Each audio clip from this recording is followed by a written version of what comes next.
தமிழேதி வாழ்க. எங்கே எல்லோரும் தமிழேதி வாழ்க. ஒருவரை சத்தமாக உலகெங்கும் பறந்து வாழும் நம்ம தமிழ் மக்களுக்கான தமிழேதி வாழ்க. இதை இவருடைய மோட்டோவை பாருங்கள். தமிழால் இணைவோம், தரணியில் உயர்வோம். தமிழால் என்ன பயன் என்று கேட்பவர்களுக்கு இது ஒரு விடையாக இருக்கின்றது. தமிழால் இணைவோம், தரணியில் நாங்கள் உயர்வோம். ஆகவே இங்கே பலர் இங்கே தமிழ் பற்றி கூறி சென்றார்கள். பிரித்தானியா பரிசை சபையின் சார்பில் இந்த ஒரு மிகவும் காத்திரமான இந்த முயற்சியை தமிழிலே எடுத்துச் சென்று உலகளாவிய ரீதியிலே செய்கின்ற உமா அசோக் தம்பதியினருக்கு எங்கள் தமிழ் சமூகம் சார்பிலும் புலம்பெயர் தமிழ் சமூகம் சார்பிலும் இந்த பிரித்தானியா பரிசை சபை சார்பிலும் முதலே நன்றியும் வாழ்த்துக்களும் பாராட்டுகளும். தமிழை மெல்ல சார்ந்து யாரும் சொன்னார்கள், நிச்சயமாக இல்லை.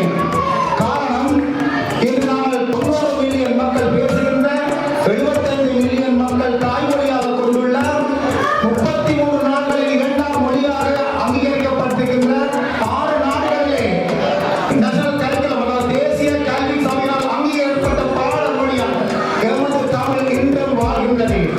20,000 ஆண்டுகளுக்கு மேற்பட்ட வயது, 6,000க்கு மேற்பட்ட இலக்கணம், 4,500 ஆண்டுகளுக்கு மேற்பட்ட சிறந்த ரிசோர்ஸ்கள் இலக்கணத்தை கொண்ட ஒரு மொழி. அதன் பிறகு வந்த எத்தனையோ மொழிகள், அது ஹீப்ரு, சன்ஸ்கிருத், இப்படி எத்தனையோ மொழிகள் என்று அழிந்துவிட்டன. ஆனால் இன்றும் உலகம் முழுவதும் பேச்சு மொழியாக இருக்கின்றது.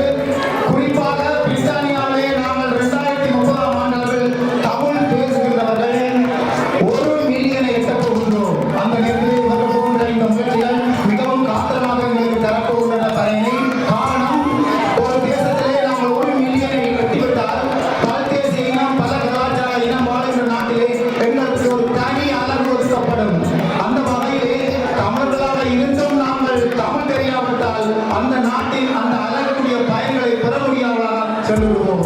அந்த வகையிலே இவர்கள் இந்த உலகளாவிய தமிழ் பள்ளி போன்ற எத்தனையோ பள்ளிகள் செய்த இந்த அரும் முயற்சிகளால் இன்னும் உண்மையிலேயே பார்க்க மிகவும் சந்தோஷமாக இருக்கிறது.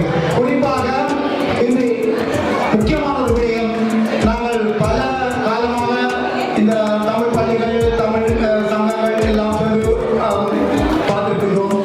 ஒரு புது முயற்சியாக திருக்குறள், பாரதியார், ஔவையார் என்பதை தாண்டி 14 கீழ்க்கணக்கு நூலை இந்த குட்டி பிள்ளைகளை வைத்து இன்றைய சிறப்பாக நடத்தி காட்டிய இந்த தமிழ் பள்ளிக்கும் அதன் இயக்குநர்களுக்கும் என்னுடைய திறந்தாழ்ந்த வணக்கங்கள். பிரித்தானியா பரிசை சபை சார்பாக பாராட்டுகள். இது வர வேண்டும். அது மட்டுமல்ல, இங்கே ஒரு பிள்ளை சிறப்பு பெறுகிறது என்று சொன்னால் அந்த பிள்ளைக்கு ஆணிவேராக இருக்கின்ற பெற்றோர்களை இங்கே கௌரவித்தது உண்மையிலேயே ஒரு புது மாதிரியான முயற்சி. அதற்கு என்னுடைய வாழ்த்துக்களும் அந்த பெற்றோர்களுக்கு நன்றிகளும். குறிப்பாக எங்கள் பிள்ளைகள் தமிழை அடையாளமாக கொண்டிருக்கின்றன. யாதும் ஊரே யாவரும் கேளீர். எங்களுக்கு இன்னதான் தேசம் என்றில்லை. உலகம் முழுக்க 193 நாடுகள் பறந்தோம்.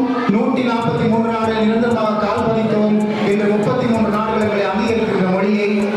ஆகவே நாம் மேலும் தரணியில் உயர்வோம் என்ற மோட்டோவுக்கு ஏற்ற எங்கள் பிள்ளைகளை நீங்கள் இவ்வாறான பள்ளிகளில் இணைத்து தமிழை கற்பிக்க வேண்டும். அதற்கு எங்கள் பிரித்தானியா பரிசை சபை சார்பில் எங்களாலான முயற்சிகளையும் அந்த கல்விகளுக்கான ஊக்கங்களையும் இவர்களுக்கான ஒத்துழைப்புகளை நாங்கள் என்றும் வழங்குவோம். இந்த இடத்தை உறுதிகூறி எல்லோருக்கும் இங்கே பரிசு பெற்ற எல்லோருக்கும் வாழ்த்துக்கள் கூறி, அதே நேரம் இந்த நிகழ்வு நடத்திய பிள்ளைகள் மிகச் சிறப்பாக நடத்தினார்கள். அவர்களுக்கு எனக்கு நன்றியையும், பெற்றோர்கள் உறுதுணையாக இருக்கின்ற பெற்றோர்கள், குறிப்பாக ஆசிரியர்கள், மிகவும் சிறந்த ஆசிரியர்களால் இங்கே பயிற்சப்பட்டதை பார்த்தோம்.